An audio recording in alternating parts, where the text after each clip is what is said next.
Beelzebub's Tales to his Grandson. Chapter 2. Why Beelzebub was in our solar system. It was in the year 223 after the creation of the world by objective time calculation, or as it would be said here on Earth, in the year 1921 after the birth of Christ. Through the universe flew the ship Karnak of the Trans-Space Communication. It was flying from the spaces Asu Paratsata, that is, from the spaces of the Milky Way, from the planet Kratos to the solar system Pandetsnok, the sun of which is also called the Pole Star. He was on his way to the planet Revos Radenda, to a special conference in which he had consented to take part at the request of his friends of long standing. Only the remembrance of these old friendships had constrained him to accept this invitation, since he was no longer young, and so lengthy a journey and the vicissitudes inseparable from it were by no means an easy task for one of his years.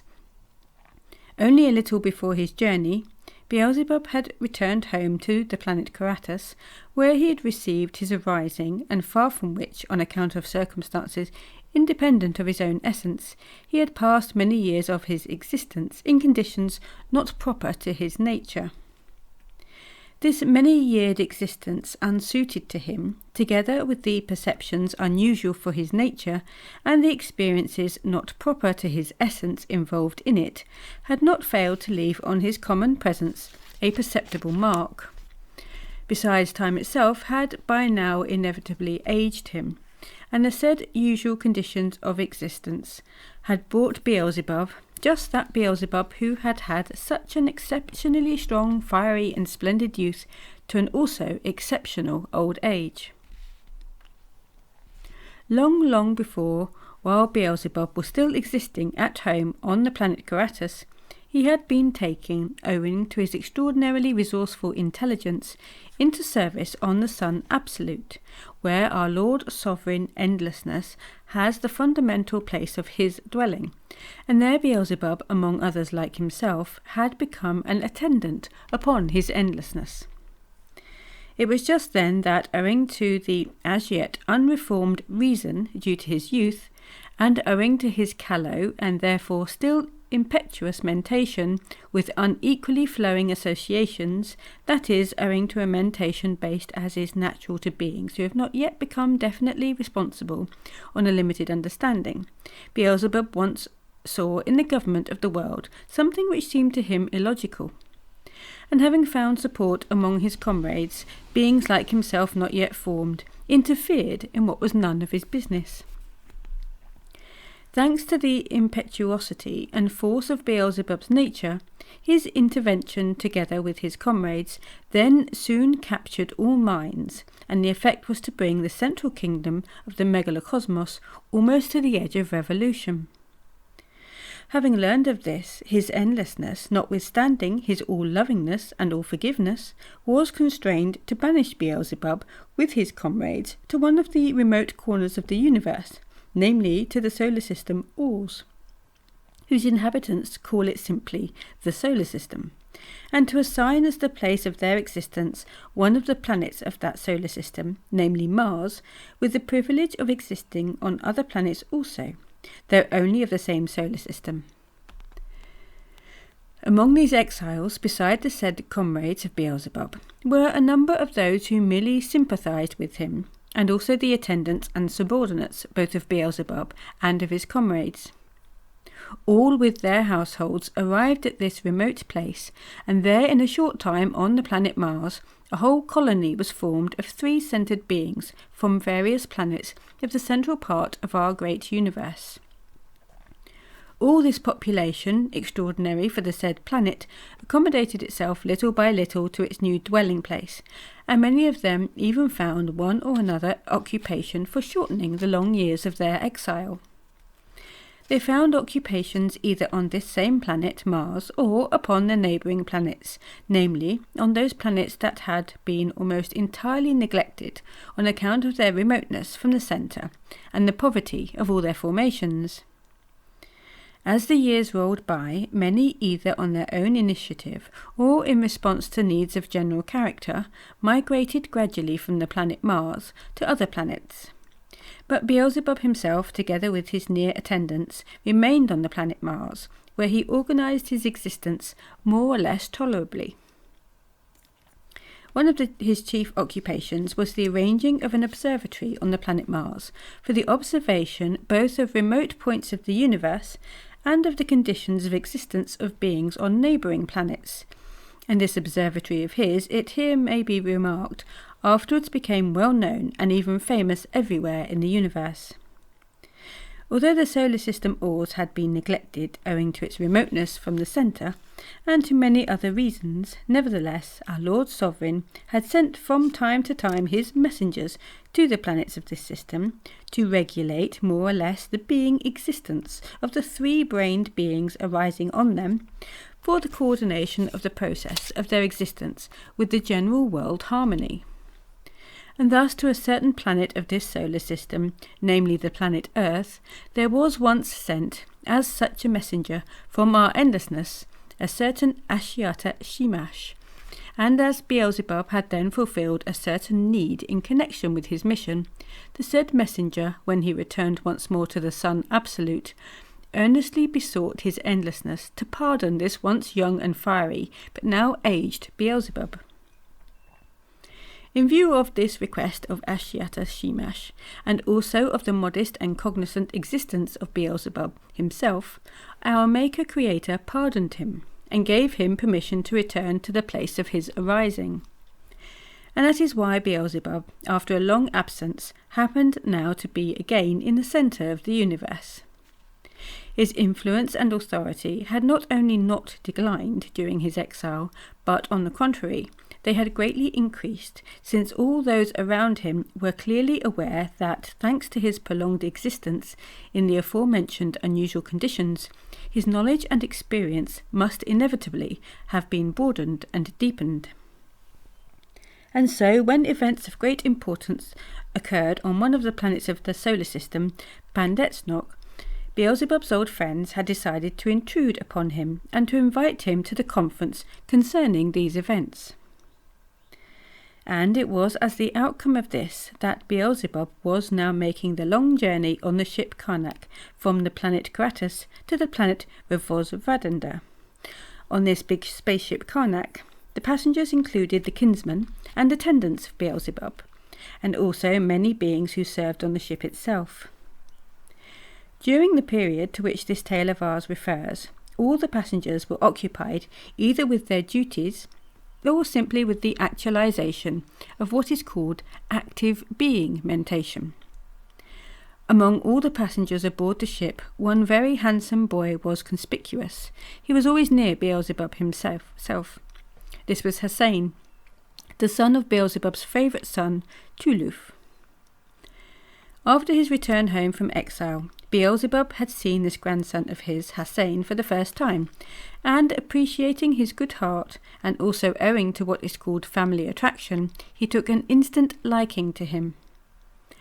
And as the time happened to coincide with a time when the reason of little Hussein needed to be developed, Beelzebub, having a great deal of free time there, himself undertook the education of his grandson.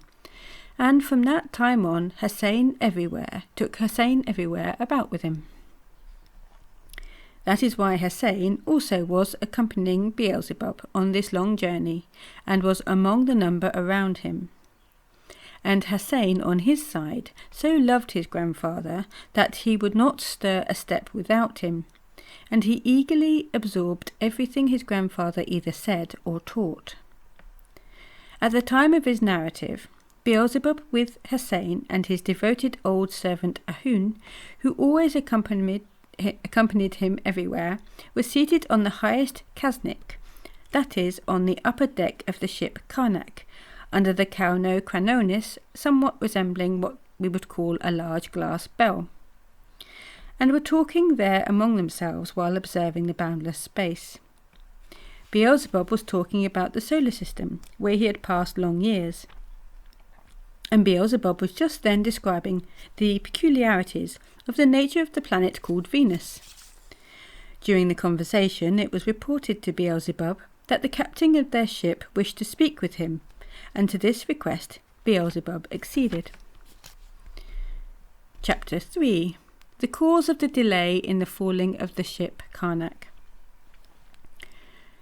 The captain soon afterward entered, and having performed before Beelzebub all the ceremonies appropriate to Beelzebub's rank, said, "Your right reverence, allow me to ask your authoritative opinion upon an inevitability that lies in the line of our course, and which will hinder our smooth falling by the shortest route.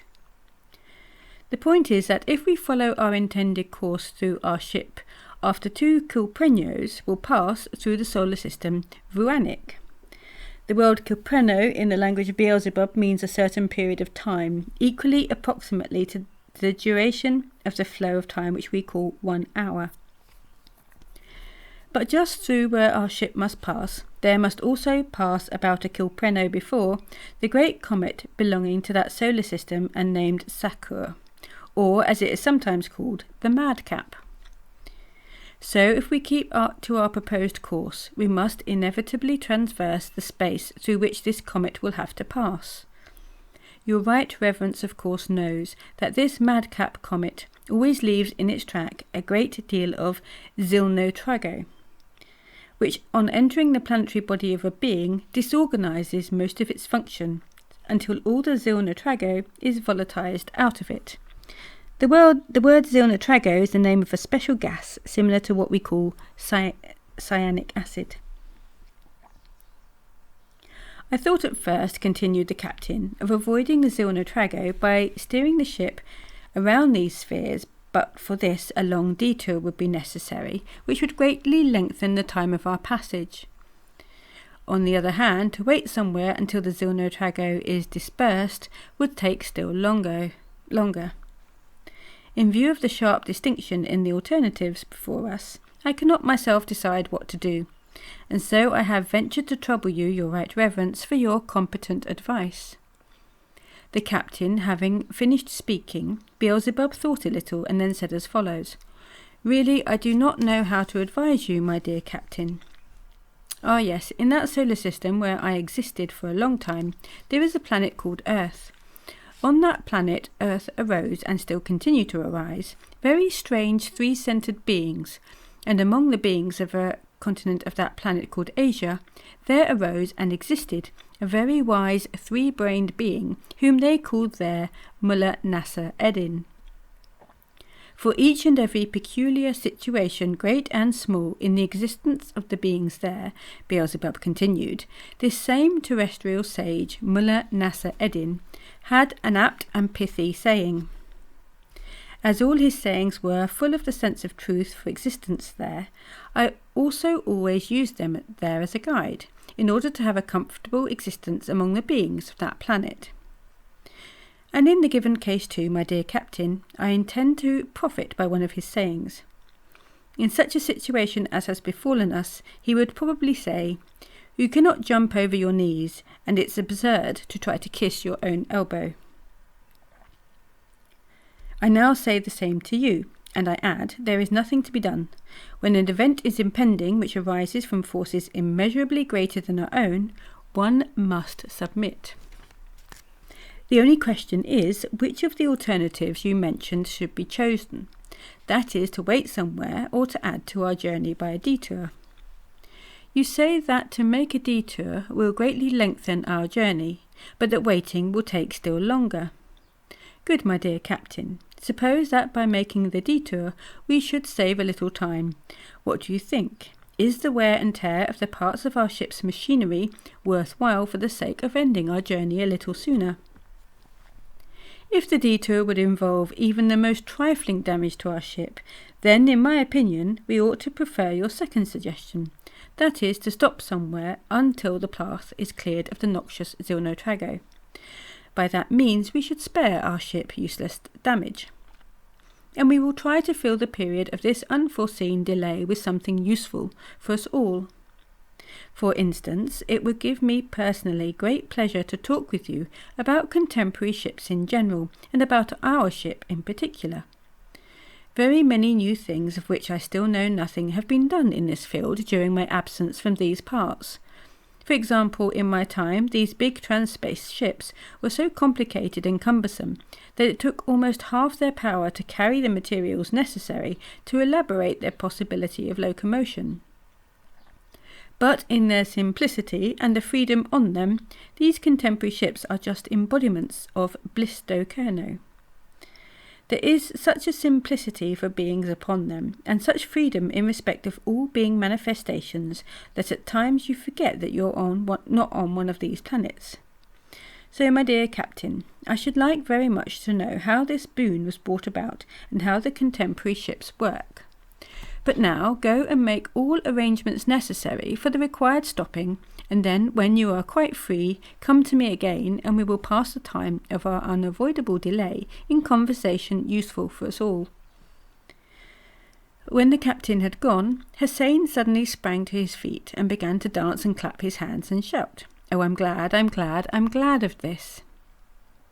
Beelzebub looked with affection on these joyous manifestations of his favourite, but old Ahun could not restrain himself, and shaking his head reproachfully, called the boy half to himself a growing egoist. Hearing what Ahun called him, Hussein stopped in front of him and, looking at him mischievously, said, "Don't be angry with me, old Ahun. The reason for my joy is not egoism, but only the coincidence which chances to be happy for me. You heard, didn't you, my dear grandfather did not decide only just to make a stop, but he also promised the captain to talk with him. And you know, don't you, that the talks of my dear grandfather always bring out tales of places where he has been, and you know also how delightfully he tells those, and how much new and interesting information becomes crystallized in our presences from these tales. Where is the egoism?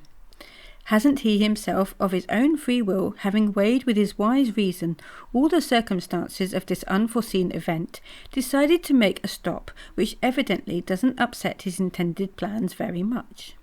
It seems to me that my dear grandfather has no need to hurry. Everything necessary for his rest and comfort is present on the Karnak, and here also are many who love him, and whom he loves. Don't you remember, he said, recently we must not oppose forces higher than our own, and added that not only one must not oppose them, but even submit and receive all their results with reverence, at the same time praising and glorifying the wonderful and providential works of our Lord Creator. I am not glad because of the misadventure, but because an unforeseen event issuing from above has occurred, owing to which we shall now be able to listen once more to the tales of my dear grandfather. Is it my fault that the circumstances are by chance most desirable and happy for me? No, dear Ahun, you should not only not rebuke me, but you should join me in expressing gratitude to the source of all beneficent results that arise. All this time Beelzebub listened attentively and with a smile to the chatter of his favourite, and when he had finished said, "You are right, dear Hussein, and for being right I will tell you, even before the captain's arrival, anything you like."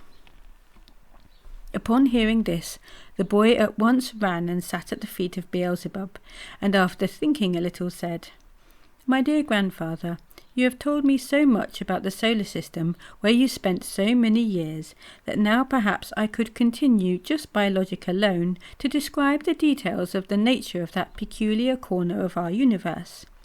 But I'm curious to know whether there dwell three-brained beings on the planets of that solar system, and whether higher being bodies are coated in them. Please tell me now just this, dear grandfather," concluded Hussein, looking affectionately up at Beelzebub. "Yes," replied Beelzebub, "on almost all the planets of that solar system also three-brained beings dwell, and in almost all of them higher being bodies can be coated. Higher being bodies, or as they are called on some planets of that solar system, souls, arise in the three-brained beings breeding on all the planets except those before reaching, which the emanations of our most holy Son Absolute, owing to repeated deflections, gradually lose their fullness of their strength, and eventually cease entirely to contain the vivific power for coating higher being bodies. Certainly, my boy, on each separate planet of that solar system, also the planetary bodies of the three-brained beings are coated and take an exterior form in conformity with the nature of the given planet and are adapted in their details to the surrounding nature. For instance, on that planet on which it was ordained that all we exiles should exist, namely the planet Mars, the three-brained beings are coated with planetary bodies, having the form, how shall I tell you, a form like a karuna. That is to say, they have a long, broad trunk, amply provided with fat, and heads with enormous protruding and shining eyes. On the back of this enormous planetary body of theirs are two large wings, and on the underside 2 comparatively small feet with very strong claws. Almost the whole strength of this enormous planetary body is adapted by nature to generate energy for their eyes and for their wings. As a result, the three-brained beings breeding on that planet can see freely everywhere, whatever the Kaldazakti, and they can also move not only over the planet itself, but also in its atmosphere, and some of them occasionally even manage to travel beyond the limits of its atmosphere. The three-brained beings breeding on another planet, a little below the planet Mars, owing to the intense cold there, are covered with a thick, soft wool. The external form of these three-centred beings is that of a tusuk. That is, it resembles a kind of double sphere, the upper sphere serving to contain the principal organs of the whole planetary body, and the other, the lower sphere, the organs for the transformation of the first and second being foods. There are 3 apertures in the upper sphere, opening outwards. 2 serve for sight and the third for hearing. The other, the lower sphere, has only 2 apertures, one in front for taking in the first and second being foods, and the other at the back for the elimination from the organism of residues. To the lower sphere are also attached 2 very strong sinewy feet, and on each of these is a growth that serves the purpose of fingers with us. There is still another planet, a quite small one, bearing the name Moon. In that solar system, my dear boy, during its motion this peculiar little planet often approached very near to our planet Mars, and sometimes during whole quilprenos I took great pleasure in observing it through my tescuano, which means telescope, in my observatory, the process of existence of the three-brained beings upon it. Though the beings of this planet have very frail planetary bodies, they have, on the other hand, a very strong spirit, owing to which they all possess an extraordinary perseverance and capacity for work. In exterior form they resemble what are called large ants, and like these they are always bustling about, working both on and within their planet. The results of their ceaseless activity are now already plainly visible. I once happened to notice that during 2 of our years they tunnelled, so to say, the whole of their planet. They were compelled to undertake this task on account of the abnormal local climatic conditions, which are due to the fact that this planet arose unexpectedly, and the regulation of its climatic harmony was therefore not prearranged by the higher powers. The climate of this planet is mad, and in its variability it could give points to the most highly strung hysterical women existing on other of the planets of that same solar system, of which I shall also tell you. Sometimes there are such frosts on this moon that everything is frozen through and through, and it becomes impossible for beings to breathe in the open atmosphere, and then suddenly it becomes so hot there that an egg can be cooked in its atmosphere in a jiffy. For only 2 short periods on that peculiar little planet, namely before and after its complete revolution about its neighbour, another planet nearby, the weather is so glorious that for several rotations the whole planet is in blossom, and yields the various products for their first being food greatly in excess of their general need during their existence in that peculiar interplanetary kingdom, which they have arranged and where they are protected from all the vagaries of this mad climate in harmoniously changing the state of the atmosphere. Nearest to that small planet is another, a larger planet, which also occasionally approaches quite close to the planet Mars and is called Earth. The said moon is just a part of this Earth, and the latter must now constantly maintain the moon's existence. On the just mentioned planet Earth also, 3-brained beings are formed, and they also contain all the data for coating higher being bodies in themselves. But in strength of spirit, they do not begin to compare with the beings breeding on the little planet aforementioned. The external coatings of the 3-brained beings of that planet Earth closely resemble our own, only first of all their skin is a little slimier than ours, and then secondly they have no tail, and their heads are without horns. What is worst about them is their feet, namely they have no hoofs. It is true that for protection against external influences they have invented what they call boots, but this invention does not help them very much. Apart from the imperfection of their exterior form, their reason also is quite uniquely strange. Their being reason, owing to very many causes about which I may tell you some time, has gradually degenerated, and at the present time is very, very strange and exceedingly peculiar. Beelzebub would have said still more, but the captain of the ship entering at that moment, Beelzebub, after promising the boy to tell him about the beings of the planet Earth on another occasion, began to talk with the captain. Beelzebub asked the captain to tell him first who he was, how long he had been captain, and how he liked his work, and afterwards to explain some of the details of the contemporary cosmic ships. Thereupon the captain said, "Your right reverence, I was destined by my father as soon as I reached the age of a responsible being for this career in the service of our endless Creator.